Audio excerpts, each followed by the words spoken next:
Bago pa sumikat ng husto ang araw, nagising si Arlea sa tunog ng kalabog at mahinang pagkalansing sa labas ng kanilang bahay. Agad siyang bumangon at lumabas ng kwarto. Nagtataka sa kung ano ang ginagawa ng kanyang mga anak sa ganitong oras. Lumapit siya sa sala at dahan-dahang sumilip sa maliit na siwang ng pinto at napangiti siya sa tanawing bumungad sa kanya. Doon makikita niya ang kanyang 4 na makukulit na anak. Mga 5 taong gulang pa lamang na nakapalibot sa mga kaldero, lata at lumang lalagyan ng tinapay na parang bumuo ng kanilang sariling banda.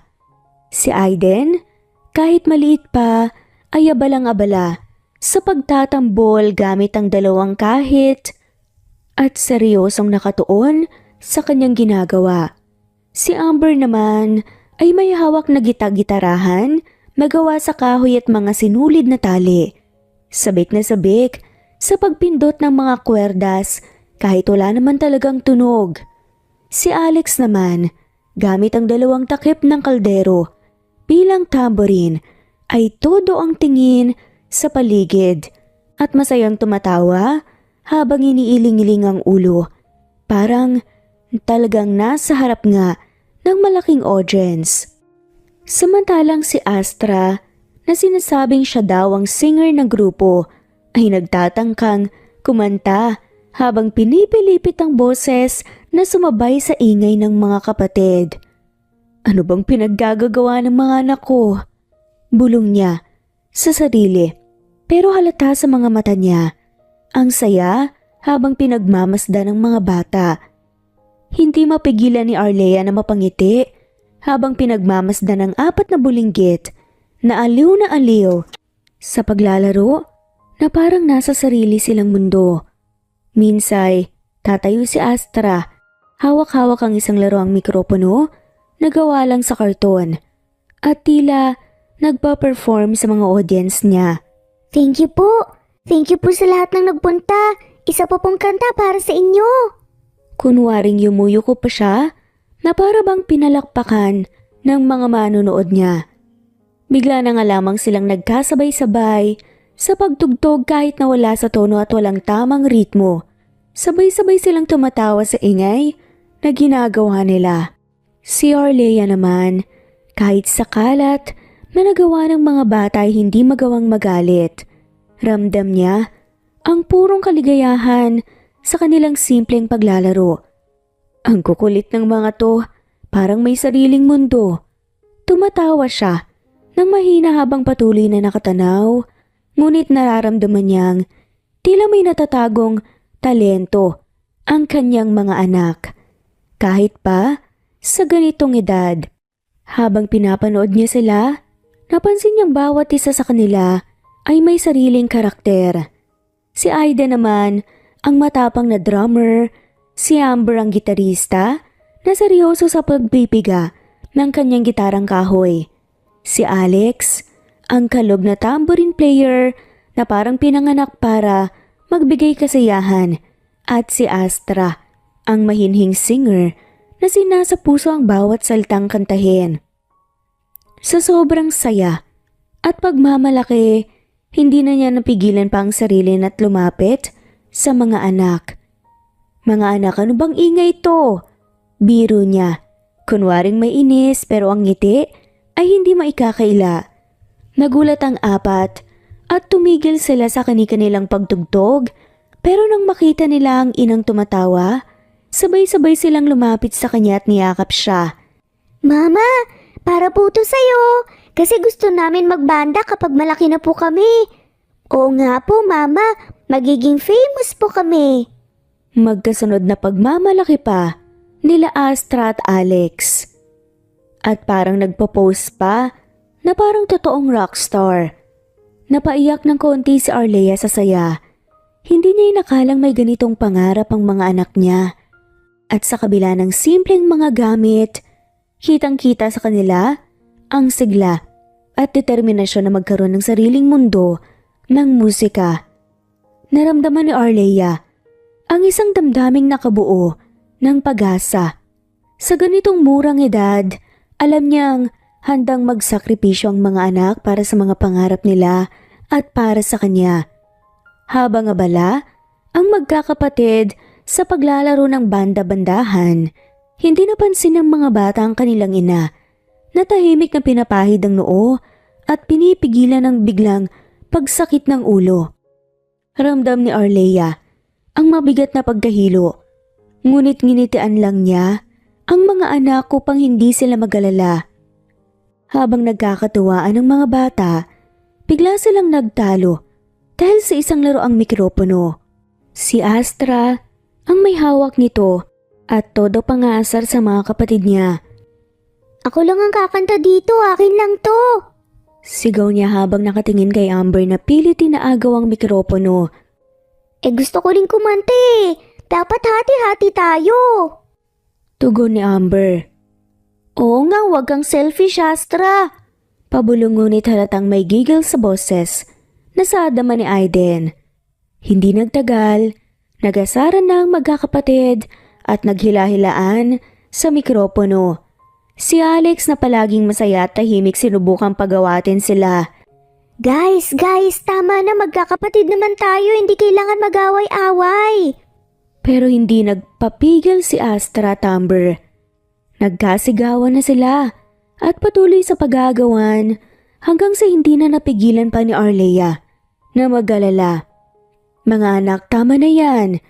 Hati-hati tayo sa lahat ng bagay, di ba? Huwag kayong mag-aaway. Halos manghina ang boses niya. Pero patuloy niyang sinubukang makialam sa gulo ng mga anak.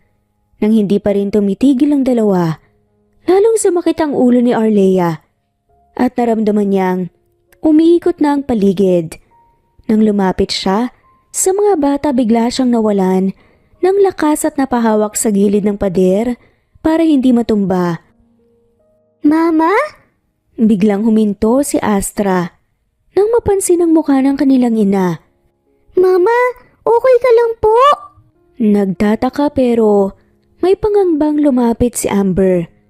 Bumitaw sa pader si Arleia at sinubukang umiti upang hindi sila magalala. Kahit ganoon kakulit ang kanyang mga anak, nagalala kaagad ang mga to kapag nakita nilang mahina siya sa harap nila. Ayos lang mga anak, siguro napagod lang si Mama. Pero napansin ng mga bata na hindi normal ang pinapakita ng kanilang ina. Nagniningning ang pawis sa noo at nakikita nila ang pamumutla ng mga to. Mama, ang putla mo, baka dapat po magpahinga po kayo. Nag-aalalang sambit ni Aiden sa ina. Oo nga Mama, pahinga ka na po muna, kami na lang pong bahala dito. Dagdag pa ni Amber. Naku mga anak, okay lang ako. Medyo hilo lang siguro sa kakulangan ng tulog. Mama, hindi mo na kailangan magpuyat. Kami na pong tutulong sa'yo para po hindi ka na po mapagod. Sahad ni Astra. Kami nang bahala sa mga gawaing bahay, kami na rin ang magluluto kung gusto mo. Tura naman ni Alex. Natawa ng mahina si Arleia. Ano naman ang kaya niyong iluto? Magiging rock band na, magiging chef pa? Sad na lamang nito. Ako, kaya Mama, magaling magprito ng itlog, pwede na po kaming mag-business. Pagyayabang ni Aiden. At ako may alam na rin sa pagluluto ng sinangag, tapos si Astra, siya ang magluluto ng hotdog. Tinuro pa ni Amber ang kapatid. Napabaling ang atensyon ni Astra sa kanya. Bakit ako? Di ko nga alam kung paano magluto ng hotdog eh. Ako na lang po ang maghuhugas ng pinggan pagkatapos nila magluto. Basta, hindi ka na po namin papayagan magpagod, Mama. Magkasunod at makulit naman na saad ni na Alex at Astra. Salamat mga anak, ang swerte ko talaga sa inyo. Saad na lamang ni Arleia. Yumakap si Astra sa bewang ni Arleia. Gagawin po namin ang lahat para mapasaya ka, para magpahinga ka na muna po, okay? Napangiti si Arleia. Sige, magpapahinga ako pero promise niyo sa akin. Huwag kayong mag-away-away Hati-hati kayo sa mga laruan. Pagkapasok ni Arlea sa kwarto, hindi niya napigilang umiyak. Kahit nahihirapan siya, nararamdaman niya ang pagmamahal at pag-aalaga ng mga anak niya. Kaya't hindi na nga niya kayang umupo lamang at pabayaan ang mga to. Mahal niya ang mga anak niya, higit pa sa kanyang buhay. 3 taon ang lumipas. Sa kabila ng mga nararamdamang sakit at pagod ay pinilit pa rin ni Arlea na itago ang kanyang sakit sa mga anak. Sa mga panahong yun, lumaki at lalo pang sumigla ang quadruplets sa kanilang hilig sa musika. Pero kahit na anong sayang pinapakita ni Arlea, hindi niya kayang itago ang patuloy na paglala ng kanyang karamdaman. Nag-eensayo ang mga bata sa kanilang munting studio sa bahay. Ngayon ay may tunay ng tambol si Aiden, gitara si Amber, mga tamborin si Alex, at mas maayos na mikropono si Astra. Masayang nagkakantahan at nagtatawanan ng magkakapatid. Halos hindi na nila marinig pa si Arlea na kumakatok ng pinto, kaya pumasok na lamang siya para panoorin ng mga anak. Wow, ang galing niyo mga anak! Parang totoo na kayong banda ngayon ah! Sabi niya, kahit paramdam na ramdam ang bigat sa kanyang dibdib at ulo. Mama, upo ka po dito, panoorin mo po kami. Sigaw ni Astra, habang nakangiti at kumakaway pa sa kanyang ina. Ngumiti si Arlea at sinubukang tumayo ng tuwid. Pero sa bawat hakbang, palapit sa mga anak, unti-unti nang bumibigay ang kanyang lakas. Biglang umikot ang paligid at bago pa siya makapag-react, bumagsak siya sa sahig. Mama! Sabay-sabay nasigaw ng mga bata. Mabilis na tumakbo palapit sa kanya. Si Aiden ang unang humawak sa kanyang kamay, habang ang magkakapatid ay naluluha at hindi alam ang gagawin. Mama! Kising! Ano pong nangyayari sa'yo? Tanong ni Amber. Nanginginig ang boses habang umiiyak. Si Astra naman ay sobrang natataranta at mabilis na tumakbo palabas para humingi ng tulong sa kapitbahay. Kuya Alex, anong gagawin natin? Hindi na po siya gumagalaw. Naluluha at kinakabahan na tanong pa ni Aiden kay Alex. Shh, kalma lang, okay? Magiging okay si Mama. Sabi naman ni Alex, pero halata naman ang kaba sa boses niya. Hindi nagtagal, dumating ang mga kapitbahay at dinala si Arlea sa ospital. Doon nalaman ng magkakapatid ang matagal na ang tinatago ni Arlea. May malubha siyang sakit, pero pinilit niyang magpakatatag para sa kanila. Habang nakaupo sila sa labas ng kwarto ng kanilang ina, tahimik ang 4 na magkakapatid, hawak-hawak ang kamay ng isa't isa. Sa murang edad nila, unti-unti nilang naiintindihan ang hirap na pinagdaanan ng kanilang ina para sa kanila. Aalagaan natin si Mama mula ngayon. Seryosong sabi ni Aiden at tumango. Ang iba, bilang sagot, hinawakan ni Aiden ang kamay ni Arlea habang si Astra ay dahan-dahang hinahaplos ang buhok ng ina, na tila pinapaalala rito na nandyan lang sila at hindi siya nag-iisa. Mama, nandito lang po kami. Di ba po sabi niyo po palagi kayong malakas po para sa amin? Malungkot na saad ni Astra. Sumilip ang doktor sa kwarto. Napansin niya ang mga bata na tahimik at halatang nag-aalala sa kalagayan ng kanilang ina. Lumapit siya sa kanila at marahang kinausap. Mga bata, pwede ba kayong makausap sandali? Tumango si Aiden at ang magkakapatid ay nagtipon sa harap ng doktor at nag-aalalang nagkatinginan. Pasensya na, pero kailangan niyong malaman ang sitwasyon ng mama niyo. May malubha siyang karamdaman at kailangan niya ng agarang operasyon para magkaroon ng mas magandang tsansa sa pag-recover. Paliwanag ng doktor. Sabay-sabay na napayuko ang mga bata, habang si Amber at Astra hindi na napigilan pang umiyak. Bakit po ngayon lang namin nalaman? Bakit hindi po niya sinabi sa amin? Humihikbing tanong ni Amber at halos hindi makatingin sa doktor. Niyakap na lamang ni Astra, tumiyak silang dalawa. Siguro ayaw lang ni mama niyo na mag-alala kayo masyado. Maraming mga magulang ang ganun. Inaalala ang kaligayahan ng mga anak bago ang sarili nila. Sagot ng doktor. Pero magkano po ba ang kailangan para po sa operasyon niya? Kaya po ba namin? Tanong ni Alex. Sandaling nag-isip ang doktor bago sumagot. Nako, malaki ang gasto sa operasyon at gamutan niya. Hindi madaling mag-ipon para rito, pero may mga paraan naman para matulungan si mama niyo. Napatitig si Aiden sa doktor. Naglakas loob na tanungin ang tanong na gumugulo sa isip niya. Ano pong ibig sabihin ninyo? Pwede ba kaming magtrabaho o may paraan po ba para makaipon kami ng panggagamot? Bahagyang ngumiti ang doktor at humanga sa tapang ng mga bata, pero alam niyang mabigat ang responsibilidad. Bata pa kayo para magtrabaho, pero pwede kayong humingi ng tulong sa mga kakilala o mga kamag-anak niyo. Suwestyon niya. Tahimik na nagkatinginan ng apat, at kahit na puno ng takot at pangamba ang mga mata nila, alam nila na wala silang ibang pagpipilian kundi magpakatatag para sa ina. Alagaan namin si Mama, hindi po kami susuko. Saad ni Astra nang natahimik na siya mula sa pagiyak. Tumango si Alex at nilapitan ng doktor. Dok, gagawin po namin ang lahat kahit na ano po basta pumiligtas lang po si Mama. Naiwang tahimik ang doktor. Marahang hinawakan ang balikat ni Aiden bago tuluyang nagpaalam para bigyan sila ng oras.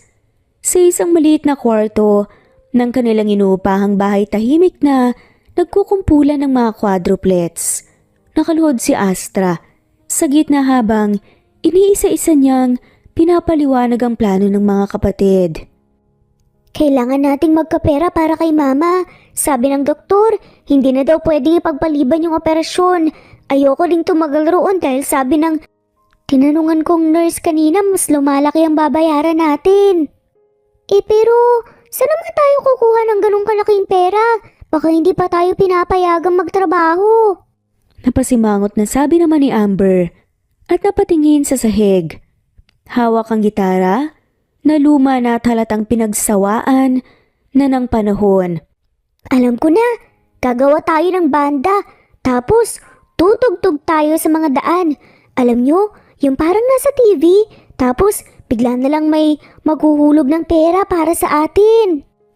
Biglang napatayo sa excitement si Aiden at halos tumalon pa nga siya. Sumang-ayon naman kagad si Alex. Astig yun! Ako bahala sa tambol, may nakita akong lata sa likod, pwede nating gawing drums. Tama, tapos ako sa gitara ni Amber, pero hindi ba nakakahiya, baka pagtawanan lang tayo ng mga tao eh. Nagala lang sambit ni Astra. Hindi tayo pwedeng mahiya para to kay Mama. Lahat gagawin natin para sa kanya, di ba? Kaya natin to basta sama-sama tayo.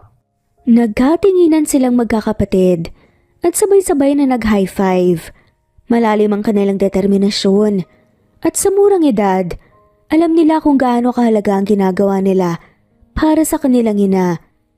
Nag-iensayo ang magkakapatid sa maliit nilang sala. Medyo naging magulo ang rehearsal nila dahil wala sa timing ang lahat at may kanya-kanyang diskarte sa pagtugtog. Kahit seryoso ang dahilan nila, hindi maiwasan ang tawanan sa bawat pagkakamali. Oh, simulan na natin ah. Ako sa drums, si Amber sa gitara, si Alex sa tamborin, tapos si Astra kakanta. Ready?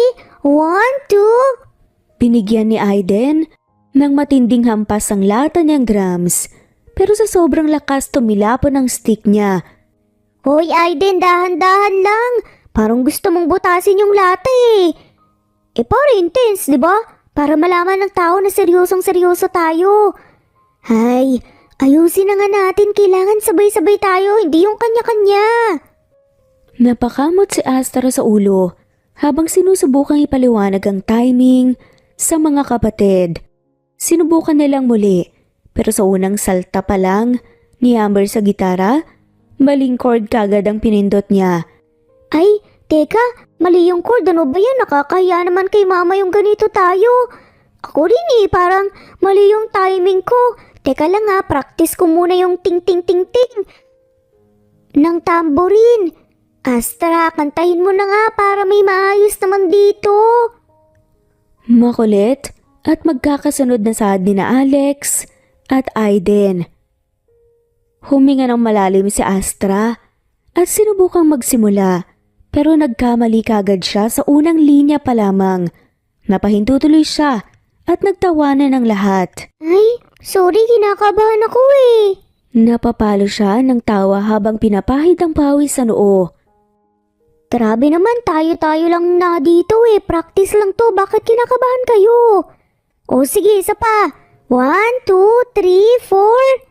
Kahit nagkamali rin naman siya, sadama ni Amber, at nagbilang na nga rin sila para magumpisa. Nagsimula silang tumugtog pero si Alex na sobrang concentrated sa tamburin. Napating-ting-ting ng walang hintuan. Sa sobrang ingay ng tamburin, halos hindi na nga marinig ang boses ni Astra at ang gitara ni Amber.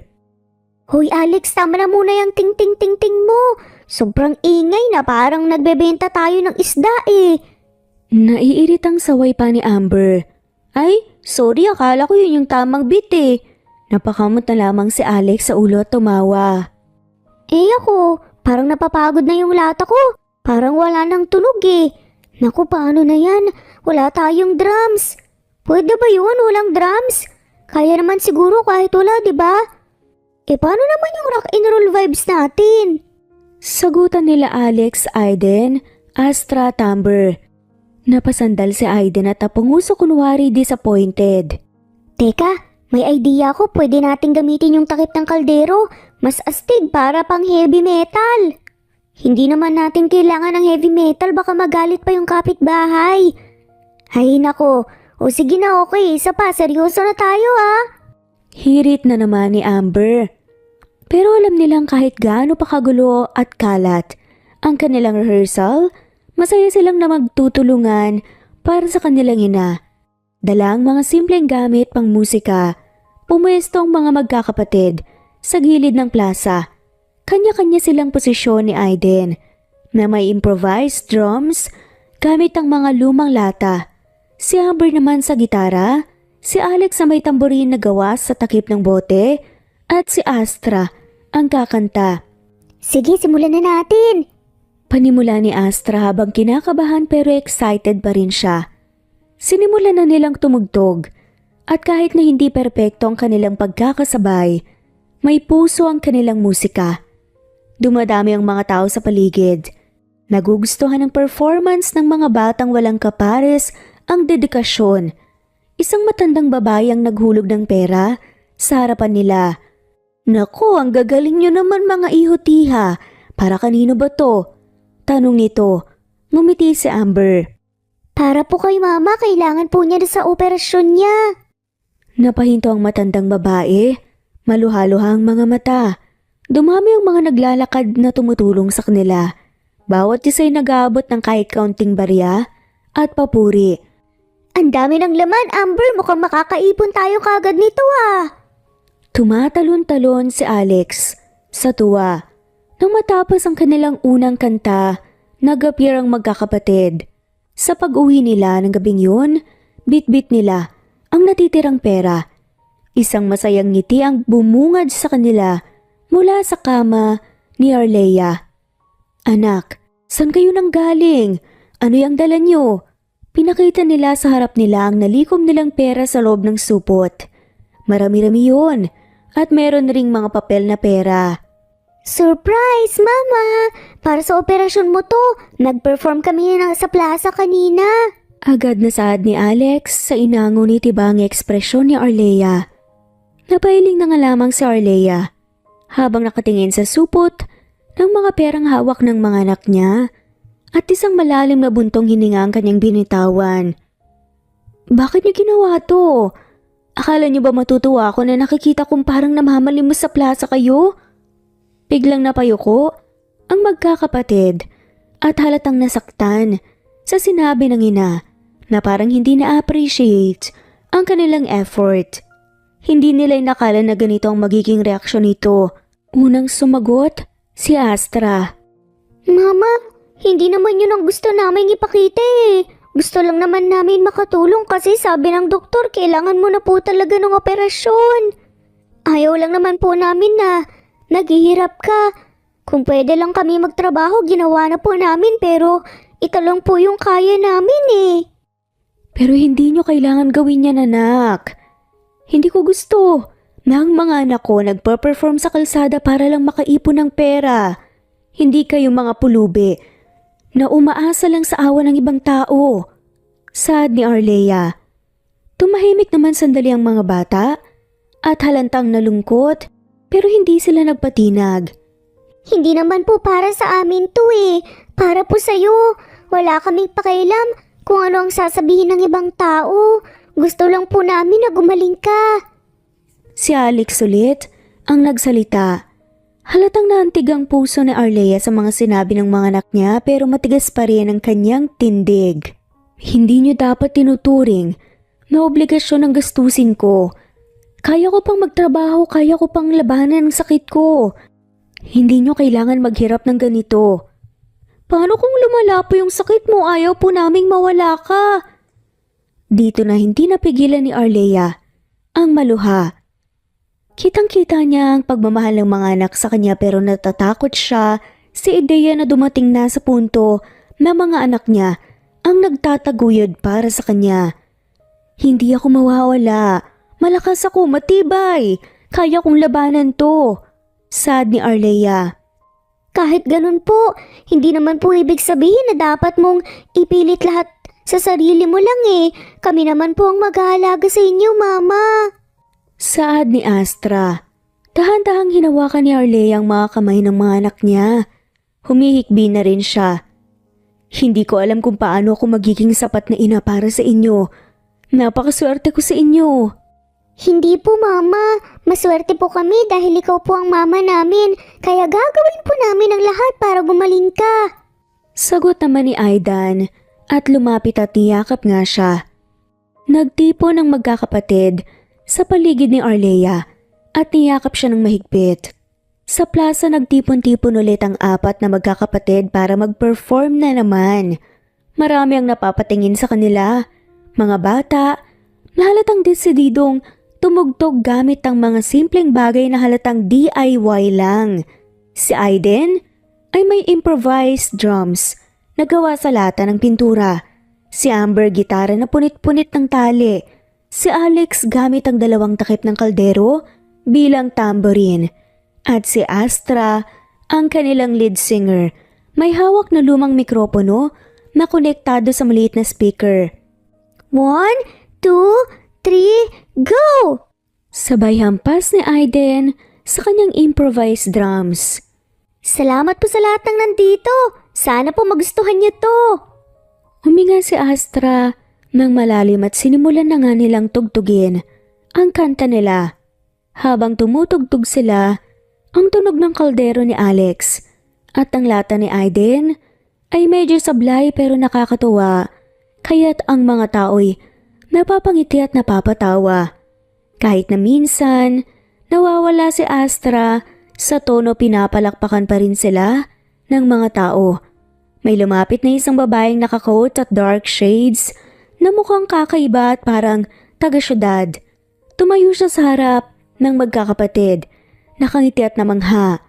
Wow, ang gagaling niyo, ang lakas ng loob niyo ah. Nagulat si Amber. Nang bahagyang natigilan, sa pagstrum ng gitara lumingon siya sa mga kapatid niya na parang nagtatanong kung sinong babaeng to. Hi po, sino po kayo? Tanong niya. Inalis ng babae ang kanyang shades at ngumiti ng malapad. Ako? Ako si Talia. At ang masasabi ko lang, I am super impressed. Mga bata, gusto niyo bang magkaroon ng mas bonggang instruments at maging totoo at talagang banda? Tarong nga nito. Nagtakang magkakapatid. at sabay-sabay silang nagkatinginan na parang nagtatanong sa isa't isa kung totoo ba ang naririnig nila. Teka lang po ate, ibig niyo po bang sabihin bibigyan niyo po kami ng totoong gamit pang banda po? Parang hindi makapaniwala si Aiden sa narinig. Exactly! Wala kayong ibang gagawin kundi mag-practice lang at ako na ang bahala sa lahat. Instruments, costume gigs, ako nang bahala. Sagot ni Talia. Nagtinginan ulit ang magkakapatid. At hindi pa rin sigurado kung totoo ba ang offer na to. Pero bago pa man sila makasagot, biglang napahampas ng lata si Aiden. Sa sobrang tuwa kaya naman muling nagtawanan ang mga tao sa paligid. Bakit niyo po ito ginagawa? I mean, para sa'yo po talaga to? Halatang curious si Astra at nagdududa. Kasi ang cute niyo at may potential kayo. Plus, nakikita ko sa inyo ang pagkabata ko kaya gusto ko maging manager nyo. Let's bring it to the next level. Sagot ni Talia ulit. Wow! Manager! At ang astig naman po nun. Excited na saad ni Aiden nang biglang siniko nga siya ng kapatid. Ano ka ba? Anong manager? Manager! Napatawa na nga lamang sila. So ibig po sabihin bibigyan niyo po kami ng drum set? Totoong gitara, hindi na kami gagamit ng takip ng kaldero? Tsaka bibigyan niyo po kami ng magandang mikropono? Nakangiti at halatang excited na saad ni Amber. Nasabi nga nito, Oo naman, ibibigay ko sa inyo lahat ng kailangan nyo para magtagumpay. Basta, pumayag lang kayo na maging manager nyo ko. Nito, sabay-sabay na napatingin ang magkakapatid kay Astra na parang si Astra ang appointed leader nila. Pagdating sa mga desisyon, napakamot ng ulo si Astra at kinurot ang baba. Kunyari, seryosong nag-iisip. Sige po Ate Tina, pero may isang kondisyon po kami. Ano yun? Masayang tanong ni Talia. Dapat walang bawian Gusto naming makatulong kay mama kasi kailangan po niya ng surgery para po sa kanya po lahat to. Biglang naantig ang puso ni Talia. Huminga siya ng malalim at hinawakan ng kamay ni Astra. Promise ko yan. Tutulungan natin si mama niyo at kung kailangan pang magdagdag ng effort, nandito lang ako para sa inyo. Nagtinginan ulit ang magkakapatid at sabay-sabay na nag-high five. Wow! Tapos ang problema natin sa lata at kaldero. Bye-bye takip ng kaldero. Hello, tamborin! Masayang sambit ni Aiden at ni Alex. Lahat sila'y nagtawanan at naghiyawan habang ang mga tao'y pumapalakpak at nagche-cheer para sa mga batang banda. Sa ospital, nakahiga naman si Arlea sa kama at mukhang matamlay pero pinilit ang sarili ng umiti nang makita ang mga anak niyang nagkakagulo at nagtatawanan habang papasok sa kwarto niya. Ang saya ng mga mukha ng mga bata at nakapagbigay sa kanya ng munting pag-asa pero hindi niya maiwasang mag-alala sa kabila ng kanilang mga ngiti. Ayaw niyang nakikitang nahihirapan ang mga anak. Mama, may good news po kami sa'yo. Excited na sabi ni Astra at halos tumalon sa tabi ng kama. Talaga anak? Ano namang kaguluhan to? Hinaplos ni Arlea ang buhok ni Astra. Ngunit kita ang pag-aalala sa kanyang mga mata. Bakit ang saya-saya niyo? Ano na namang kalokohan ang nagawa? Mama, hindi po to kalokohan. May nag-offer po sa amin ng tulong. May nagalok po sa amin na maging manager namin. Magiging banda na po kami at tutulungan ka po namin para sa operasyon mo. Sagot nga nila Amber at Aiden. Halos hindi makapaniwala si Arlea sa sinabi ng mga anak. Natigilan siya at pinilit ng umiti kahit na may halong kaba sa kanyang dibdib.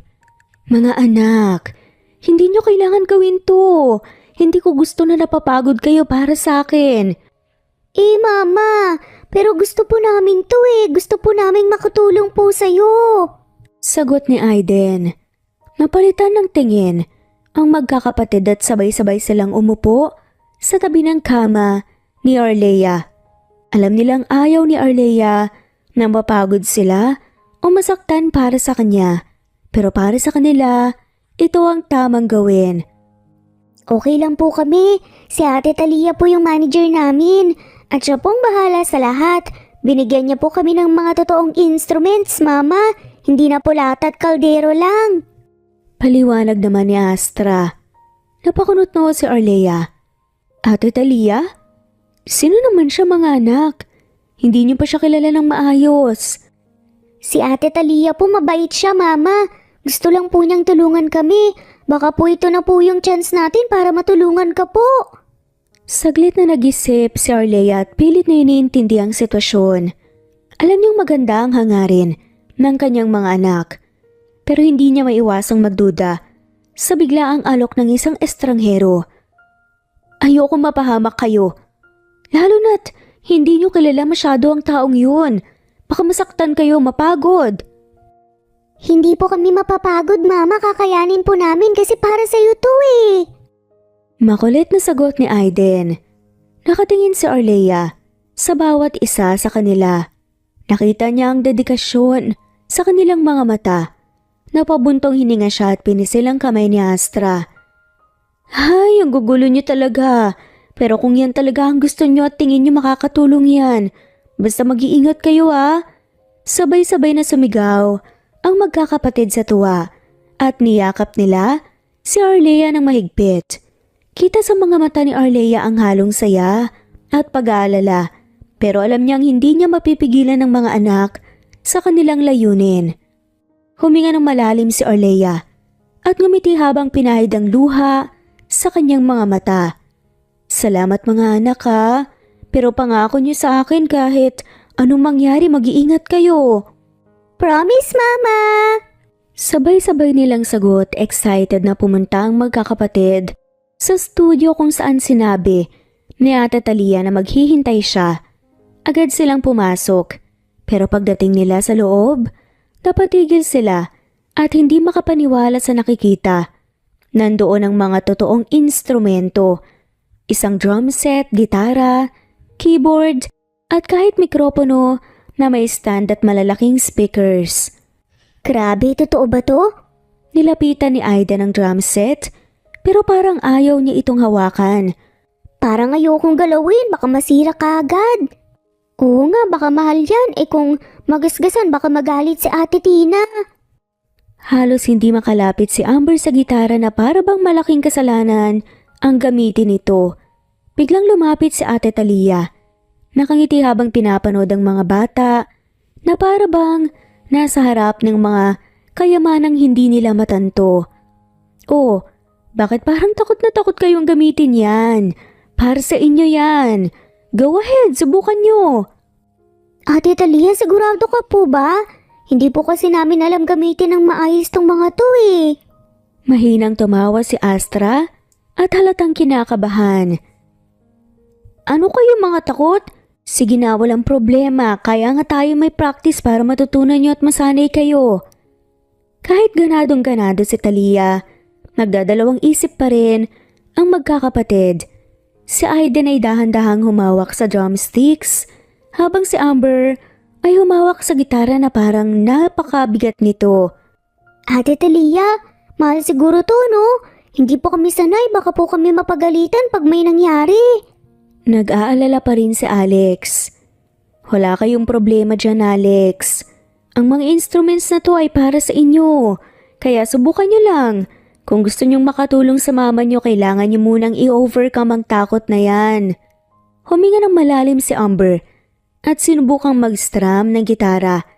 Napataas ang kilay niya nang marinig ang malinis at malinaw na tunog ng gitara. Uy! Ang ganda ng tunog, parang ang daling gamitin. Pero ang smooth pala, iba siya sa kahoy na ginagamit ko ah.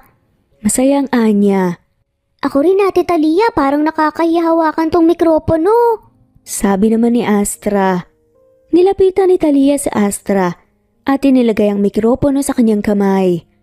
Anak, hawakan mo yan. Nang may confidence, ikaw ang lead singer, kailangan mong magsalita at kumanta na parang ikaw ang boss ng entablado. Nagtinginan ng magkakapatid sabay tawa. Medyo napapagaan ang loob nila dahil sa encouragement ni Tina. Si Aida naman ay sinubukang hampasin ng drums at napangiti siya sa tunog nito. Ang astig, parang nasa concert ako! Komento pa niya. Napahayaw si Talia sa tuwa. Hayan! Yan ang gusto kong makita. Sige nga, mag-jam na kayo. Pakiramdaman niyo ang mga instrumento kahit magkalat muna, okay lang. Dahan-dahang nagsimula silang mag-practice. Si Amber ay nag-strum ng gitara at kahit medyo off pa sa tempo, nakakatuwa pa rin silang pakinggan. Si Alex ay napapakagat-labi habang tinitimpla ang tamborin at si Aida naman ay ginaganahan sa bawat hampas sa drum. Uy kuya, dahan-dahan lang sa tamburin, parang natataranta ka dyan. Sita ni Amber, kaya't nagtawanan ng lahat. Tama na yung pagsita mo Amber, tara jam lang tayo, bahala na kung magkalat. Alex, tara, try mo naman yung piano, parang mas bagay sa'yo yun kaysa sa tamburin. Ay, mahirap ata yata to mukhang para sa mga professional lang to. Sad naman ni Talia. Nako, ang piano basta't maramdaman mo yung mga keys, hindi yan ganun kahirap. Sige na, subukan mo, dahan-dahanin mo lang. Promise, hindi mo kailangan maging professional kaagad. Nagkibit balikat si Alex pero tinungo rin niya ang piano at dahan-dahang pinindot ang ilang keys. Napangiti siya nang marinig niya ang malinis na tunog nito.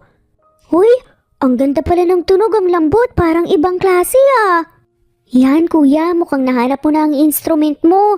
Hindi ka na magtatamborin boy, pianist ka na. Sabay nagtawanan silang magkakapatid. Bagay nga sa'yo kuya, compliment naman ni Astra. Naku, wag niyo nga akong asarin. Kung subukan mo kaya ang bass, Amber. Sabi ni Ate Talia, pwede kang tumugtog ng mas mabigat.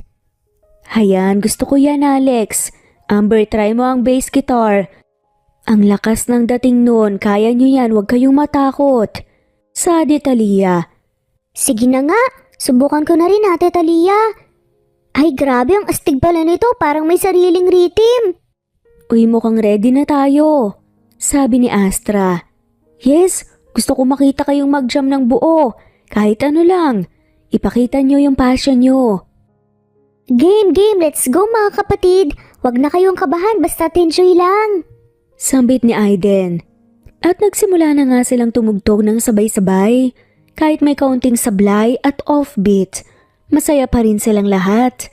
Si Tina ay nasa gilid, nakangiti habang pinapanood ang magkakapatid na unti-unting nakakasabay at gumaganda ang tunog ng kanilang kanta. Napahinga muna ng malalim ang magkakapatid matapos ang masayang practice nila. Nagpahinga na rin sila at si Tina ay nakaupo sa gilid.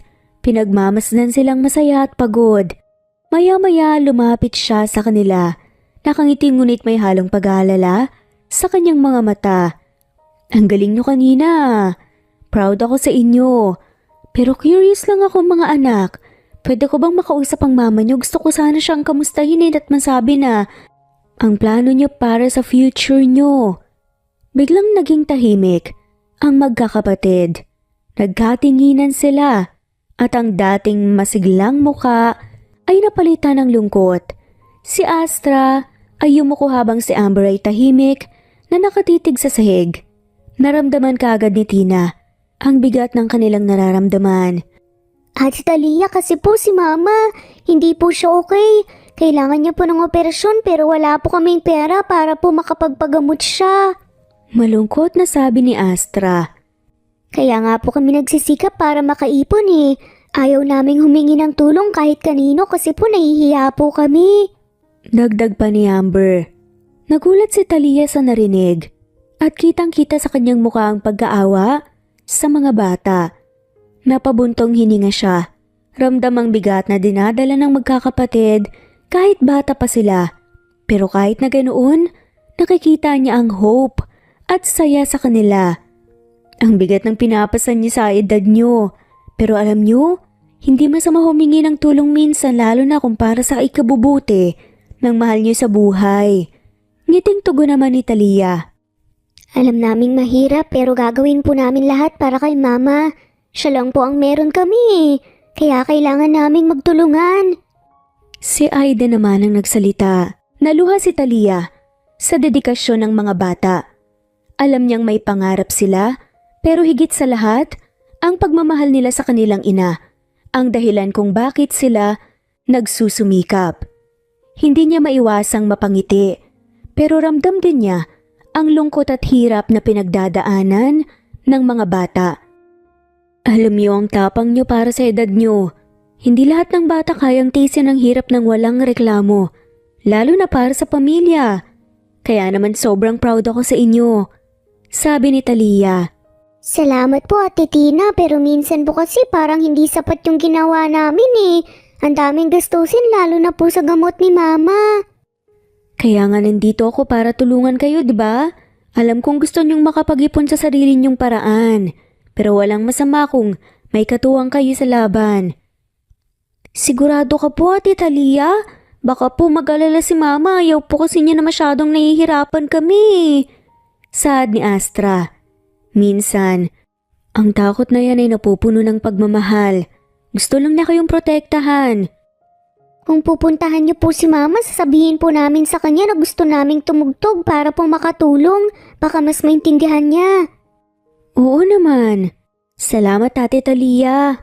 Nakangiti ang magkakapatid habang pinagmamasdan si Talia. Ang bigat sa kanilang puso ay tila nabawasan. At alam nilang may kasama sila sa laban para sa kanilang pamilya. Sabay-sabay na nag-thumbs up ang magkakapatid at nagtawanan silang lahat. Buo na ang kanilang desisyon at ngayon, hindi lang para sa kalusugan ni Arlia, kundi para rin sa kanilang sariling mga pangarap.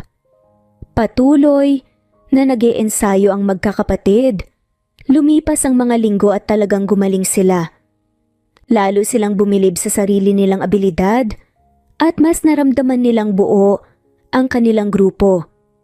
Sa tuwing nagpa-practice sila, naroon si Talia, hawak ang cellphone at tahimik na nagvi-video sa bawat ensayo, bawat tawanan at bawat tagumpay sa bawat kanta na natatapos nila. Isang gabi, matapos mag-practice ang magkakapatid, naapangiti si Talia habang pinapanood ang mga video sa kanyang cellphone. Naisipan niyang i-post ang mga ito online, hindi naman inaasahan na magiging malaki ang reaksyon ng mga tao. Pero sa hindi inaasahang pagkakataon, mabilis na nag-viral ang videos nila. Ang kwento ng mga batang nagpupursige para sa kanilang ina ay pumukaw ng atensyon sa puso ng maraming tao. Inulan ng likes, shares, at encouraging comments ang videos ng magkakapatid. Pagkalipas ng ilang buwan, ang magkakapatid ay nagkaroon na ng malawak na following. Sa bawat post, may mga fans na nag-aabang at nagbibigay ng suporta sa kanila. Hindi na sila simpleng mga batang tumutugtog sa plaza.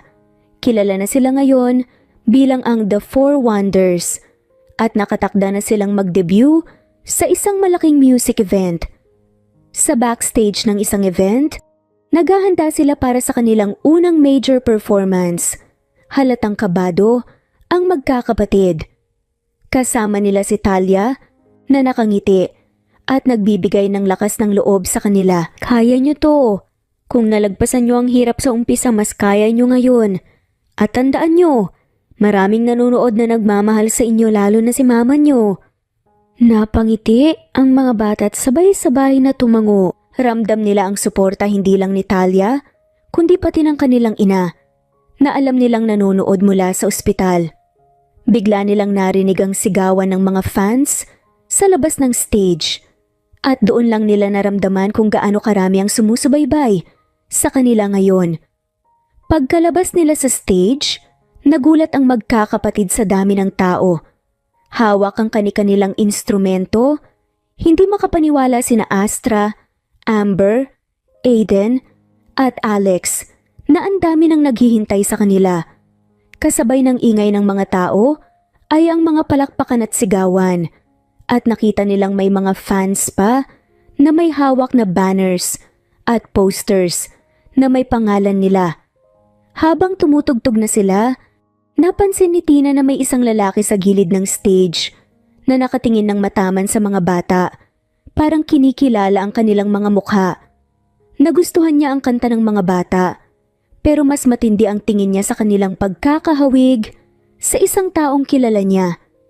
Nang matapos ang kanta, nagpalakpakan ng buong audience at nakita ni Tina na parang may nais sabihin ang lalaking ito.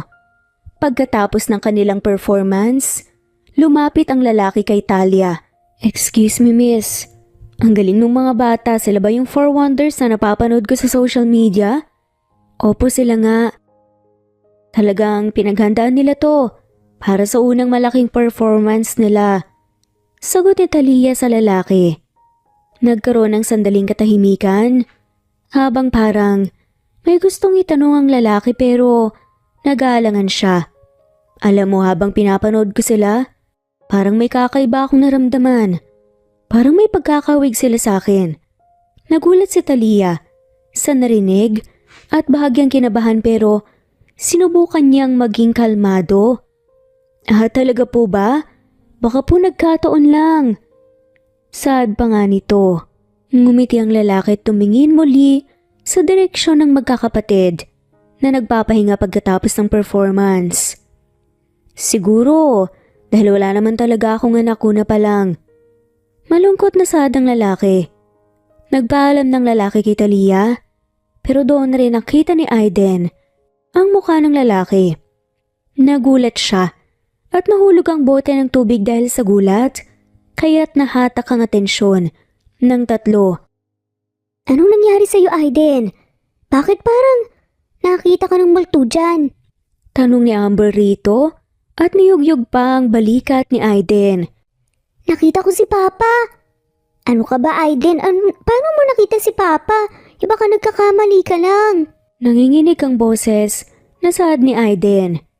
Samantalang si Amber naman hindi makapaniwala. Hindi ako nagkakamali, Amber eh. Siya yung nasa wallet ni Mama, hindi ba yung luma nilang picture? Giit na Aiden, lumalim ang tingin niya sa direksyon ng lalaki. Napatingin naman sina Astra at Alex sa sinabi ni Aiden at doon sumingit sa Alex.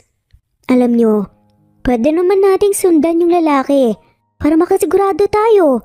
Kung totoo man, gusto ko rin siyang makita ng harapan. Nagkatinginan silang apat at sa huli nagpasya silang sundan ang lalaki ng palihim. Nang makarating ang lalaki sa isang tahimik na bahagi sa likod ng venue, huminto ito at kinausap ang isa pang tao.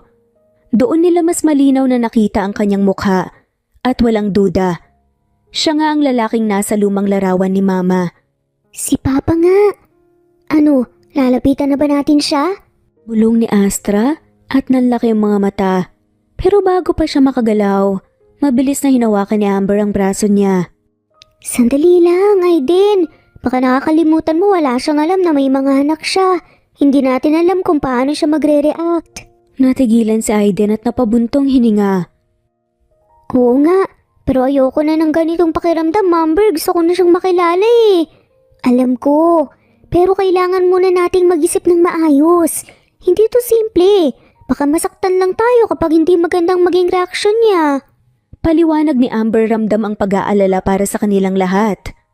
Napatingin silang lahat sa direksyon ng ama nila, tahimik na naninimbang kung paano nila haharapin ang bagong realidad na ito.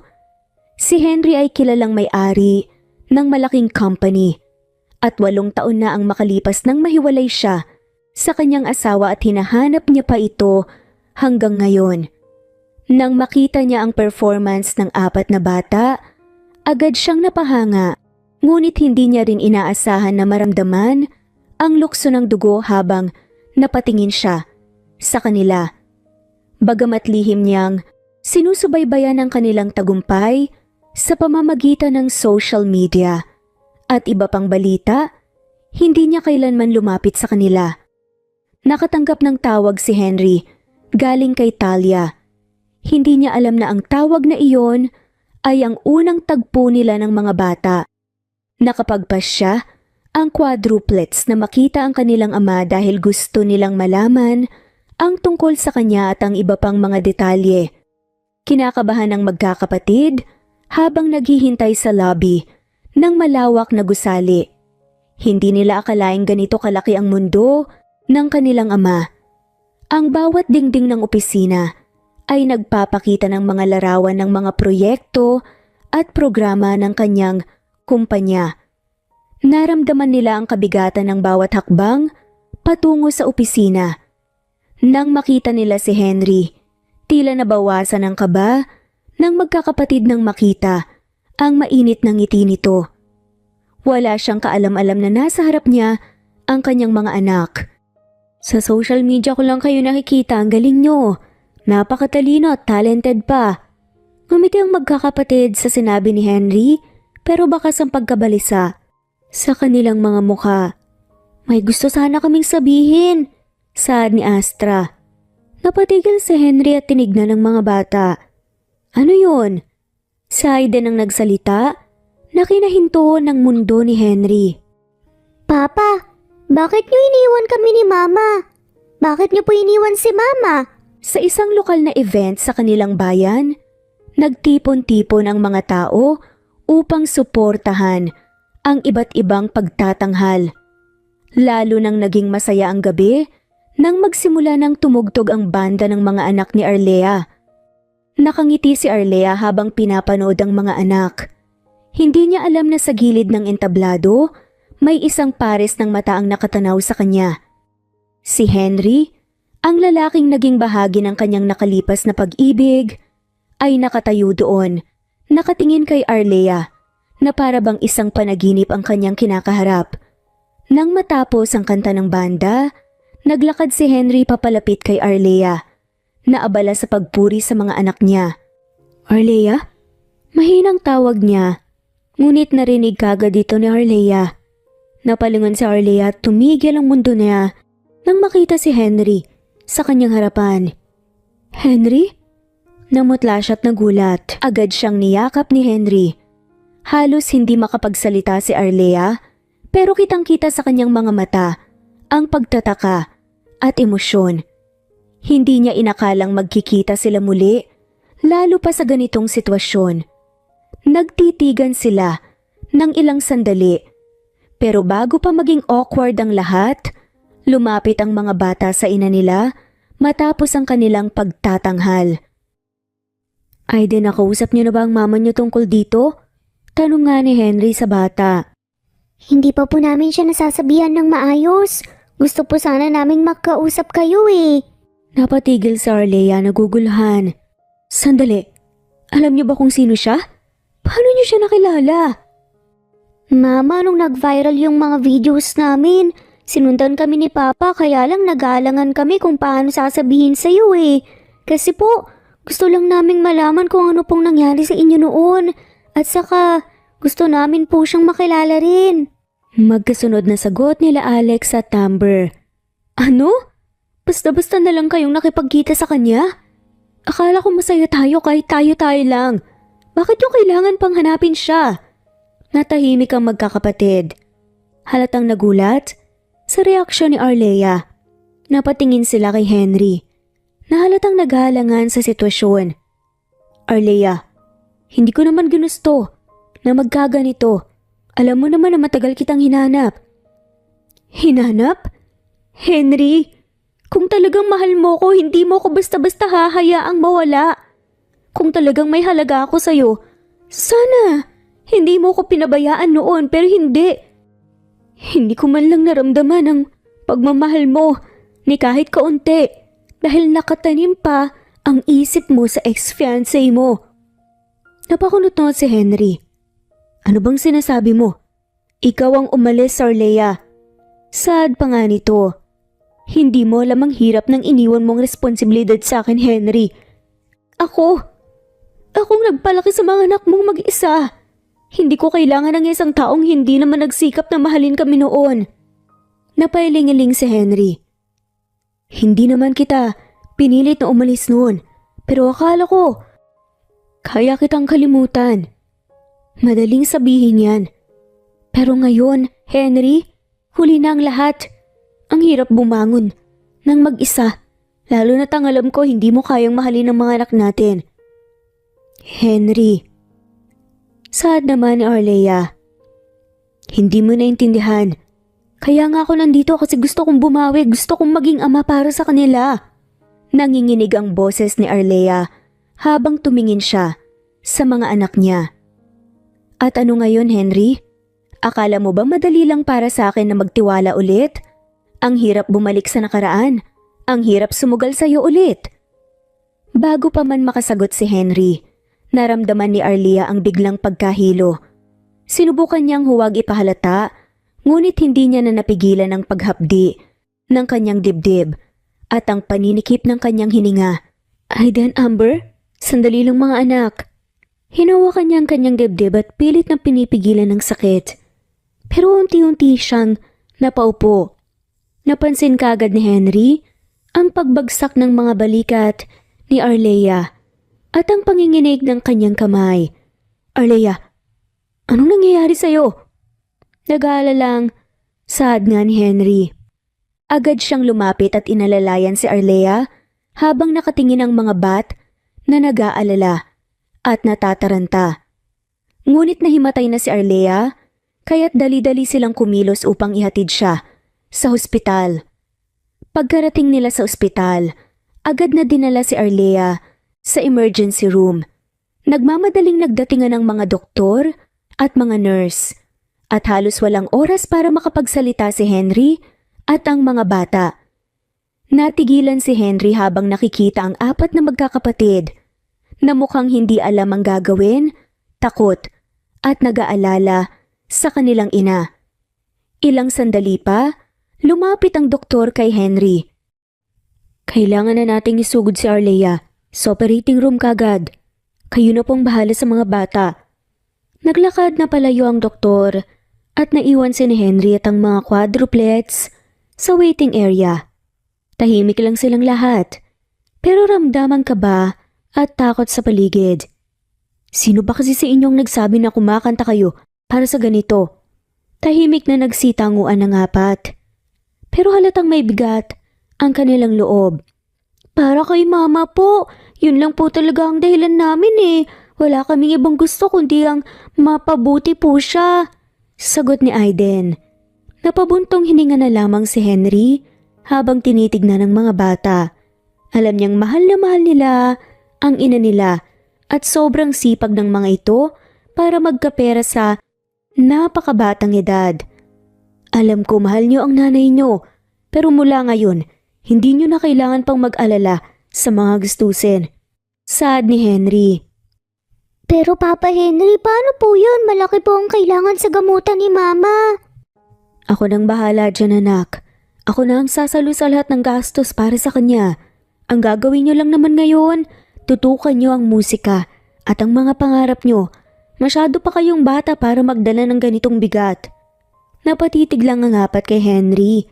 Hindi makapaniwala sa sinasabi nito. Halos lumambot ang mga puso nila pero hindi pa rin mawala ang kaba nila para sa ina nila. Talaga po? Kayo po ang mag-aalaga kay Mama? Tumango si Henry. Oo naman. Wala kayong dapat ipaglalala. Gagawin ko ang lahat para sa kanya at para sa inyo rin. Matapos ang ilang oras sa operating room, lumabas na rin ang doktor na may kaunting ngiti sa kanyang muka. Mabuti na ang lagay ni Mrs. Santos. Tagumpay ang operasyon, pero kailangan pa rin ng patuloy na gamutan at pag-aalaga para sa tuluyang paggaling niya. Nakahinga ng maluwag si Henry at ang mga bata. Agad nilang pinuntahan si Arlea sa recovery room. Kahit na mahina pa ito at nakadextrose. Nakahawak si Henry sa kamay ni Arlea habang natutulog ito at hindi siya umalis kahit medyo masungit si Arlea noong huli silang nagkausap. Sa mga sumunod na araw hindi iniwan ni Henry si Arlea. Siya ang nag-asikaso ng lahat mula sa pagbili ng mga gamot hanggang sa pag-aayos ng kwarto nito sa ospital. Kahit medyo malamig pa rin ang pakikitungo ni Arlea sa kanya, hindi nagpatinag si Henry at palaging nandyan para alagaan siya. Samantala, habang nag-aabang sila ng paggaling ni Arlea, Masaya ang mga bata pero hindi rin mawala ang alalahanin nila. Isang araw habang nagkukumpulan sila sa labas ng ospital, biglang ngumiti si Talia at naglabas ng anunsyo. Guys, may good news ako! Confirmed na! May concert tayo next month! Nagtatalon sa saya ang magkakapatid. Matagal na nilang inaasam ang oportunidad na yun. Pero ngayon, mas espesyal dahil alam nilang makakapanood na rin ang mama nila. Abala ang mga bata sa paghahanda para sa concert. Bawat ensayo ay binubuhos nila ang lahat ng effort para mapakita kay Arlea ang pinagsikapan nila.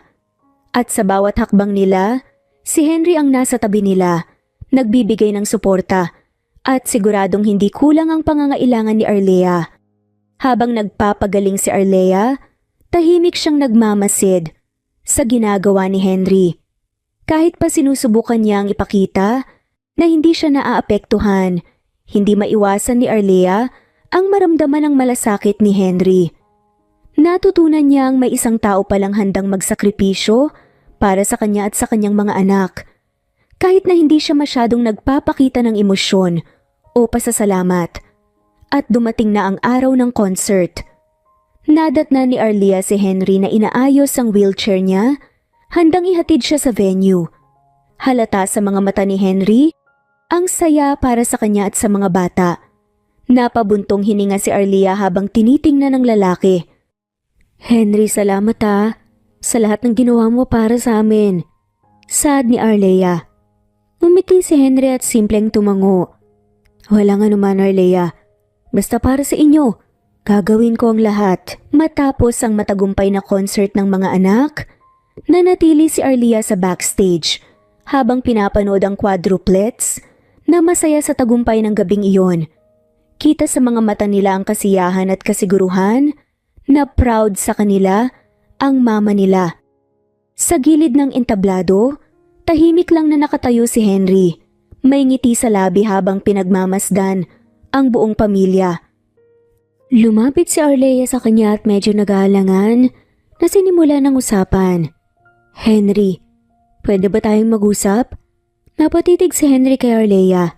Medyo nagulat pero seryosong tumango. Oo naman. Ano bang gusto mong pag-usapan? Dinala ni Arlea si Henry sa isang mas tahimik na bahagi ng backstage. Huminga siya ng malalim bago nagsimula. Gusto kong linawin ang lahat, Henry. Maraming taon nang nakalipas. Simula nung iniwan kita. At alam ko, may mga bagay akong iniwan na hindi ko ipinaliwanag. Sad pa ni Arlea. Naiintindihan ko naman, Arlea. Alam kong hindi naging madali ang lahat para sa'yo. Saglit na nagkaroon ng katahimikan. At doon na pagtanto ni Arlea kung gaano kalalim ang pagmamahal na ipinakita ni Henry sa kanya. Lalo na sa mga panahong ito na hindi siya humihingi ng kapalit. Bakit hindi mo ko pinilit na magpakita o bumalik noon? Bakit mo ko hinayaan na umalis? Kasi Arlea, alam kong hindi ka handa noon. At aaminin ko, nung una napilitan lang din ako sa kasal natin. Hindi ko din alam kung paano mag-adjust. Pero sa isang taon na magkasama tayo bilang mag-asawa, unti-unting nagbago yung nararamdaman ko. Nagulat si Arlea sa kanyang narinig. Hindi siya handa sa ganitong pag-amin mula kay Henry. Hindi ko sinasadyang mahalin ka. Sa bawat araw na magkasama tayo natutunan ko ang mga simpleng bagay na nagpapatibok sa puso mo. Kahit na hindi ka laging nagpapakita ng damdamin mo. Saglit na tumigil si Henry. Pilit inaalala ang mga alaala nilang dalawa. Naalala mo ba? Nung huling araw na magkasama tayo, dinala mo yung mga divorce papers tapos iniwan mo sa mesa. Oo, akala ko pipirmahan mo na kaagad. Sad ni Arlea. Hindi ko pinirmahan ang mga yun, Arlea. Nung araw na yun may lakad din ako para makipagkita sa dating fiancé ko. Gusto kong ayusin ang lahat at ipaliwanag na hindi ko na siya babalikan kasi mahal na kita. Nagulat si Arlea sa sinabi ni Henry. Alam niyang may kasunduan silang maghiwalay pagkatapos ng isang taon pero hindi niya inaasahang magpapasya si Henry na manatili. Sad pa nga ni Henry. Nagulat siya, oo. Pero mas nagulat siya nang malaman niyang sa kabila ng kasunduan natin, hindi ko napigilan ang damdamin ko, mahal na kita noon, Arlea. Kahit pa, itinatago ko yun. Napayo ko si Arlea. Napagtanto ang mga bagay na hindi niya alam tungkol sa asawa niya. Bakit hindi mo sinabi noon, Henry? Bakit hinayaan mo akong umalis? Dahil ayokong pilitin ka. Ayokong maramdaman na napilitan ka sa kasal natin. Naisip ko baka mas tama na hayaan kitang magpasya para sa sarili mo. Pero sa lahat ng yun, hindi kita tinigilan sa paghasang babalik ka. At hindi ko inaasahan na nagkaanak tayo at 4 pa. Napaluha si Arlea sa narinig. Hindi niya inaasahan ang ganitong klaseng pagmamahal at pag-intindi mula kay Henry. Hindi ko alam na ganito ka sa akin. Akala ko pinalaya mo ko dahil sawa ka na. Hindi ko alam na naging ganito ka pala kaseryoso. Ngumiti si Henry. Pinawi ang luha sa pisngi ni Arlea. Hindi ko talaga kaya na mawala ka. Hindi rin kita pwedeng basta pabayaan. Lalo na ngayon na mas kailangan mo ko. At kahit na malamig ka sa akin, alam kong may natitirang pagmamahal ka pa rin para sa akin. Ayos lang sa akin kahit magtagal pa bago mo ko muling mahalin basta nandito ka. Nagtama ang kanilang mga mata at sa unang pagkakataon nakita ni Arlea ang sinseridad at pagmamahal ni Henry sa kanya. Gusto kong subukan ulit. Hindi ko alam kung kaya ko agad na ibigay ang nararamdaman ko pero gusto kong bigyan ng pagkakataon ng sarili natin. Ayoko ring bigyan ng hindi kumpleto ang mga anak natin. Mahal ko sila, Henry. Saad ni Arlea. Ngumiti si Henry at masaya at kampante sa desisyong iyon. Hinawakan niya ang kamay ni Arlea at sa simpleng hawak na iyon, pareho nilang naramdaman na parang mas lalo nilang napagtanto na kailangan nila ang isa't isa. Simula nang muling maging maayos ang relasyon ni na Arlea at Henry, napansin ng mga quadruplets kung gaano ka-sweet at ka-close ang kanilang mga magulang. Hindi na nawawala ang mga nakakatuwang eksena at lambingan ng dalawa na ikinagugulat at ikinakakilig naman ng mga anak. Isang umaga habang kumakain sila ng almusal, sa dining table napansin ni Aiden na parang hindi na natanggal ang ngiti ni Henry habang nakatingin kay Arlea. Bumulong si Aiden kay Alex. Bro, tignan mo si Papa. Parang teenager na kinikilig oh. Oo nga eh. Ang corny ni Papa. Natatawang sagot ni Alex. Napansin ni Henry ang bulungan ng mga anak kaya tumingin siya sa kanila ng may biro. Ano? May problema ba sa ngiti ko? Papa, ikaw ata yung mas in love ngayon kaysa kay Mama eh. Tukso pa ni Amber sa ama. Ngumiti si Henry sabay hawak sa kamay ni Arlea. Bakit hindi? Tignan niyo naman ang mama niyo, napakaganda kahit bagong gising. Napahiling si Arlea at medyo nahihiya pero kinikilig din. Nakakaya sa mga bata, kumain ka na lang. Napangiti na nga lamang si Henry at sinadya pang itaas ang kilay. Ay ganoon. Aba, binabasted mo ko sa harap ng mga anak natin ha. Nagkatawanan na lamang ang quadruplets. Hindi niya nga alam ang kanyang ire-react. Nakikita kasi ng quadruplets ang biro ng mga magulang nila, lalo pang kinilig sina Amber at Aiden sa eksenang yun. Kita namin Mama, kinikilig ka rin kay Papa eh. Hindi na napigilan pa ni Arlea ang pagtawa at sumuko na rin sa mga pambubuli ng mga anak nila. Sa kabila ng lahat, bakas sa mukha niya ang saya habang tinatanaw ang pamilya nila na masaya at puno ng pagmamahalan. Maya-maya habang nagliligpit pa sila, sinadya ni Henry na sabayan si Arlea sa kusina. Ako na dyan, magpahinga ka na. Hindi naman ako mahina, Henry, kaya ko to.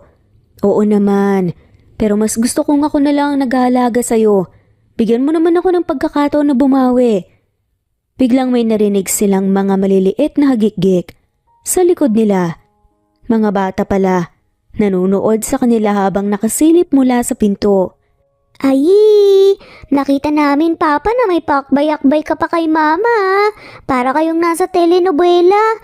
Grabe, ang cheesy nyo, hindi naman kayo namin kinakaya. Sunod-sunod pa na saad nila Amber, Aiden at Alexa na kunwaring nandidiri pa. Napatawa na lamang si Henry at masinigpitan pa ang pagakbay kay Arlea. Tila lalo pang niya sinasadya ang pagiging sweet para kiligin ng mga anak nila. Gusto ko lang ipakita sa mga anak ko kung paano magmahal. Kinikilig si Arlea pero sinusubukang magpigil. Henry, tama na nga. Baka mawalan ng gana ang kumain ng mga to. Ngunit habang nagpatuloy ang mga araw, hindi tumigil si Henry sa pagiging sweet kay Arlea. Mula sa maliit na bulaklak na binibigay niya tuwing umaga hanggang sa mga pasimpleng halik sa pisngi tuwing may pagkakataon, hindi rin nakakalampas sa mga anak nila ang mga to. Habang nagpapahinga si Arlea sa sala, lumapit si Henry na may dalang maliit na piraso ng cake. Para sa ito, honey. Favorite mo, 'di ba? Nag-effort ka pa talaga sa maliit na cake, ha? Syempre special ka eh. Nasa gilid naman ng quadruplets. Pinapanood ang mga magulang nilang parang mga teenager pa rin na nagliligawan. Hindi nila mapigilang mapailing pero bakas sa mga mukha nila ang kasiyahan para sa kanilang magulang. Siguro naman, hindi na kayo maghihiwalay, no? Hirit pa ni Amber. Napatingin si Henry kay Amber tapos kay Arlea bago ngumiti. Hindi na anak, pinangako ko sa sarili ko kahit anong mangyari. Hindi ko na pababayaan pa ang mama niyo. Tumingin si Arlea kay Henry at ngumiti rin. At hindi na rin ako alis pa. Promise. Magkayakap si na Henry at Arlea habang nagtitilian at pumapalakpak pa nga ang mga quadruplets. Pinapalibutan ng kanilang mga magulang. Sa araw-araw na nakita ng mga anak nila ang pagmamahalan at paghahalaga ni na Henry at Arlea sa isa't isa, lalong tumibay ang kanilang pamilya at napuno ng kasiyahan at pagmamahalan ng bawat sandali. Isang gabi, habang nagpapahinga ang mga quadruplets sa backstage ng concert hall, lumapit si Henry na may misteryosong ngiti sa kanyang muka. Agad na napansin ni Amber ang kakaibang kilos ng kanilang ama. Papa, bakit parang ang saya mo ngayon? May surprise ka na naman kay Mama? Tanong ni Amber. Actually, meron nga. Kailangan ko ang tulong nyo pero sikreto muna, ha? Sikreto? Ano naman po to, Papa? Curious na tanong ni Aiden. Gusto kong mag-propose ulit kay mama nyo. Nagulat ang apat at halos sabay-sabay na nagsalita. Ha? Kasal na kayo po, di ba? Oo nga, kasal na kami. Natawa si Henry at tumango. Pero iba kasi ito. Gusto kong ipakita sa mama nyo na mahal ko pa rin siya gaya ng dati. Actually, mas mahal ko siya ngayon. Gusto ko nga siyang yayain magpakasal ulit para masimulan ulit ang tama. Nakangiti at kinikilig si Astra bago nagsalita. Papa, ang cheesy mo talaga pero ang sweet din. Kaya nga gusto ko kayong tumulong sa akin eh. Sa susunod yung concert doon ko sana gustong gawin ng proposal. Simple lang naman eh. Pero mas meaningful kasi kasama kayong mga anak namin. Napangiti si Aiden. Mukhang maganda nga yan, Papa, pero paano natin gagawin? Ganito ang plano. Sa kalagitnaan ng concert may isang kanta. Nakakantahin nyo. Tapos biglang papasok ako sa stage at doon ko yayayain si mama nyo. Pero kailangan ko kayo na magdala ng singsing at flowers. Nagtaas ang kamay si Aiden. Ako na pong bahala sa singsing. Alam ko, hilig na Mama eh. Ako naman sa bulaklak. Gagawin kong super special ang arrangement. Siguro, ako na lang bahala sa musika para feel na feel ni Mama ang proposal. Sunod-sunod na nasaad nila Aiden, Amber at Astra. Napapalakpak na lamang si Henry. Perfect. Alam kong matutuwa ang mama nyo. Lalo na't kasama kayo sa moment na to. Dumating na nga ang araw ng concert. At tila walang kamalay-malay si Arlea sa nakaabang na sorpresa para sa kanya. Habang nagpa-perform ang quadruplets, panay ang sulyap ni Henry kay Arlea na nanonood sa audience. Sa huling kanta bago matapos ang show, biglang nagbago ang tema at naging mas romantiko ang tunog ng musika. Pasimpleng ngumiti si Arlea, pati na rin si Astra sa mga audience. Tapos nagsalita ang bata. Special song po ito para sa isang tao na sobrang mahal na mahal po namin. Biglang tumunog ang isang mellow love song at nagsimulang kumanta ang quadruplets. Sa kalagitnaan ng kanta, lumapit si Henry sa gilid ng stage, dala ang singsing at bulaklak. Lumingon si Arlea, nagtataka kung anong nangyayari. Nagtataka nga ito habang kinakanta na nga ng vocalist ng banda ang chorus ng kantang Palagi. Ngunit sa huli, palagi, pabalik pa rin sa yakap mo hanggang sa huli. Palagi, pipiliin kong maging sa'yo. Ulit-ulitin man, nais kong malaman mong iyo ako. Palagi.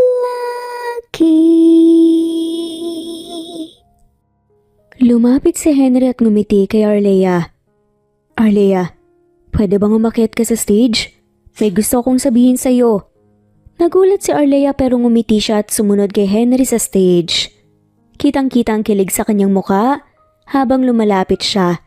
Masaya rin kasi siya sa pagkanta ng quadruplets. Lumuhod na nga kagad si Henry sa harapan ni Arlea, hawak ang singsing. Alam kong kasal na tayo, pero gusto kong simulan ulit. Natutunan kong mahalin ka hindi lang bilang asawa kundi bilang partner sa lahat ng bagay. Kaya Arlea, papayag ka bang maging asawa ko ulit? Hindi ito inaasahan ni Arlea, kaya't napaluha siya sa saya. Henry, ang drama mo talaga. Ginamit mo pa talaga yung quadruplets ha? Pero oo, papayag ako, magpapakasal ulit ako sa'yo.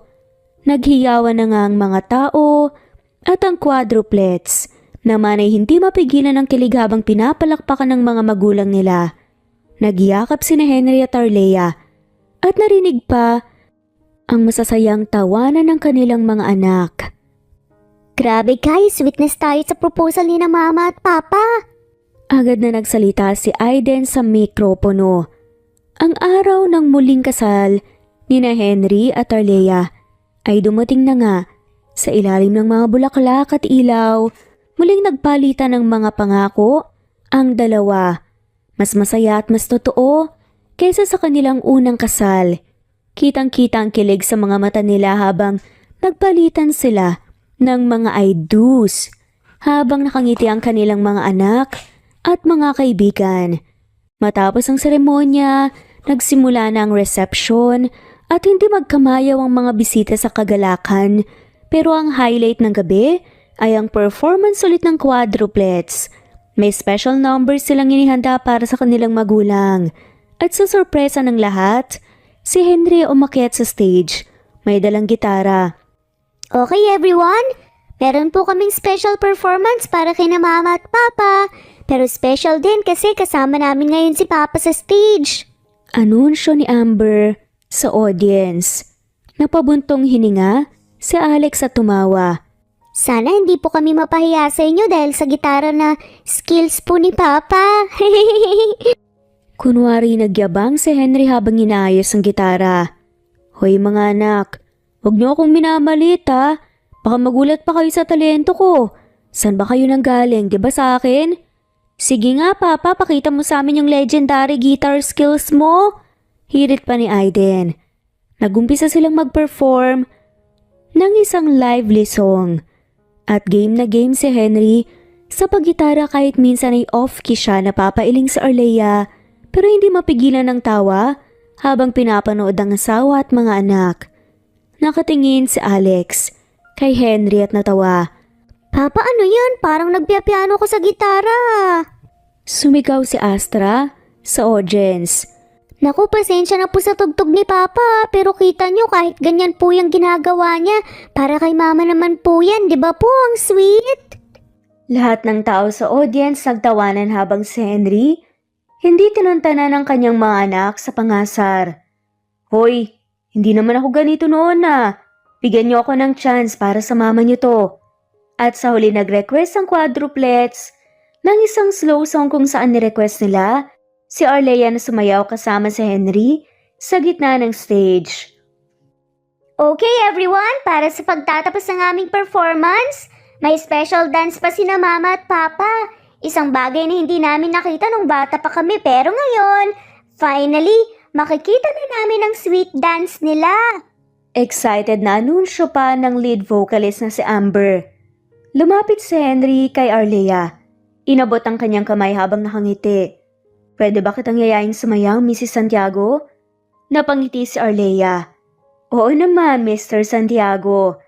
Dahan-dahan silang sumayaw habang kumakanta ang quadruplets ng isang sweet mellow love song. Naging tahimik ang buong reception at parang lahat ng mata nakatuon lang sa kanila. Wala nang ibang naririnig si Arlea kundi ang tibok ng puso niya at ang malumanay na paghinga ni Henry. Hindi ko talaga akalain na darating tayo sa ganitong punto. Alam mo ba, bawat araw na kasama kita, lalo lang ako nahuhulog sa'yo. Ang drama mo talaga, Henry.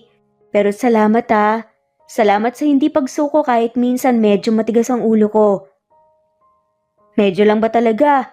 Pero oo, kahit anong mangyari, hindi talaga ako susuko sa'yo, Arlea. Sabi ko nga sa sarili ko, ikaw lang ang gusto kong makasama habang buhay. Hindi rin ako makapaniwala na nandito na tayo ngayon. Sa dami ng pinagdaanan natin, hindi ko akalain na muling darating ang araw na to. Naluluhang sabi ni Arlea. Basta tandaan mo, nandito lang ako. Laging nandito para sa'yo. Kahit ano pa ang dumating sa atin, handa akong harapin ang lahat basta magkasama tayo. Pangako ni Henry. Ang swerte talaga ng mga bata na ikaw ang ama nila. Higit pa sa suporta, ikaw ang naging lakas nila. At ngayon kasama ka na namin sa bawat hakbang ng buhay namin. At ikaw, Arlea, ikaw ang aking tahanan. Ikaw ang nagbibigay kulay sa mundo ko. Sa'yo ko natagpuan ang tunay na kahulugan ng pagmamahal. Henry, salamat. Hindi ko alam kung paano kita susuklian sa lahat ng ginawa mo para sa akin. Pero sa bawat araw na kasama kita, gagawin ko ang lahat para ipakita kung gaano kita kamahal. My love, you don't need to repay me. Seeing you happy and with our children is enough for me. That's the greatest reward for me. Ikaw at ang mga anak natin. Sad pa nga nito, kayo ang buhay ko, hanggang sa huling hininga ko. Kayo talaga ang pipiliin ko. At ako rin, Henry, wala nang iba, kundi ikaw. Sad nga ni Arlea at nagyakapan ng dalawa, matapos nun ay naghalikan pa nga sa dance floor. Nagpalakpakan na nga lamang ang nakapaligid sa kanila, pati na rin ang quadruplets na tumatalon-talon pa kasama si Talia. At dito na nga po nagtatapos ang kwentong pagmamahalan ni na Henry at Arlea. Maraming salamat po sa lahat na mawalang sawang sumusubaybay. I-comment lamang po kung gusto nyo magpa-shoutout. Sa ngayon, shoutout po sa mga sumusunod.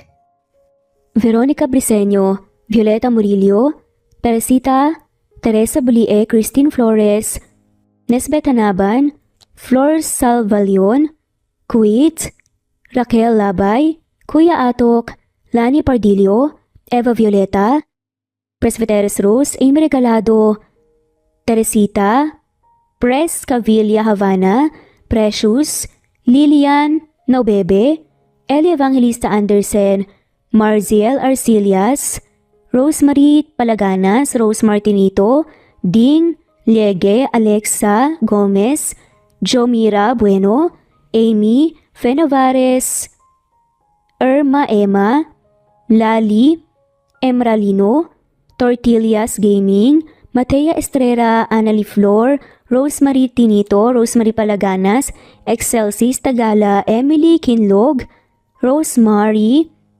MM, Penning Escal, Neri Cabangon, Lucia Baldo, Rosemary Vasquez, Londono Villas, Faye, Rosemary, Angelo, Vicky Adlaon, Mercy Villantes, Rezeline Unday, Allen, Ace, Nino Regidor, Jeyo Cadtec, Escapades Matilda, Irma Valerio, Agustina Aniceto, Cecilia Alvior, Naitan Canada, Lily Roda Barcial, Eli Ramirez, Doris Day Pangan, Lynn Lee of Macau, Reyes, Rebecca Tezuka, Noel Macero, Rizalina Credo, Mitchie Karch, Romel Carion, Juliet Panlilio, Lynn, Merlilyn Zenny Marion, Benoni Anya Lucas from Bacolod City, Merlina Aparata,